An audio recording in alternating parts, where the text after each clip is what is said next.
রবিবার দিন আমাদের বছরের শেষ পিকনিক ছিল শ্রাবন্তীদের বাড়ির ওখানে।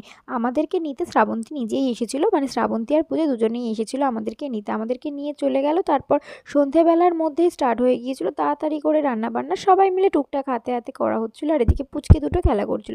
লাড্ডুকে বলেছিলাম ভিডিওটা করে দিবি, তা ও লাড্ডু আর কি ভিডিও করতে করতেই ছুটে ছিল লেবু আনতে ফ্রিজে, সেটাও আর কি ও ভিডিওতে দেখিয়ে দিয়েছে। তো যাই হোক, আমরা সবাই আর কি টুকটাক হাতে হাতে কাজ করছিলাম। আর মেন রাঁধুনি যারা ছিল হচ্ছে শ্রাবন্তী, আর সাথে ছিল পূজা। শ্রাবন্তীকে তোমরা প্রচুর প্রচুর প্রচুর ভিডিও দেখে থাকবে, কারণ ও আমার খুব খুব খুব ভালো বান্ধবী। যাই হোক, এদিকে সবাই টুকটাক কাজ করছে বললাম না, এদিকে লাড্ডু আর কি রান্নায় গ্যাস নিয়ে রান্নাতে বসে গেছে আর কি। টুকটাক আলু সিদ্ধ, পাঁপড় ভাজা এগুলো ও করছিল। আর এদিকে আরও পুচকে দুটো ছিল, সবাই চলে এসেছিল। মোটামুটি গোছগাছ কমপ্লিট হয়ে গিয়েছিল। তারপর আর কি পাঁপড় ভাজা শুরু হয়ে গিয়েছিল, মানে টুকটাক পাঁপড় ভাজা হচ্ছিল। আরও অনেক কিছু আছে, অনেক কিছু মজা করেছি, সেগুলো আসছে পরের ভিডিওতে। অবশ্যই ভালো লাগলে লাইক শেয়ার অ্যান্ড সাবস্ক্রাইব করে দিও। টাটা।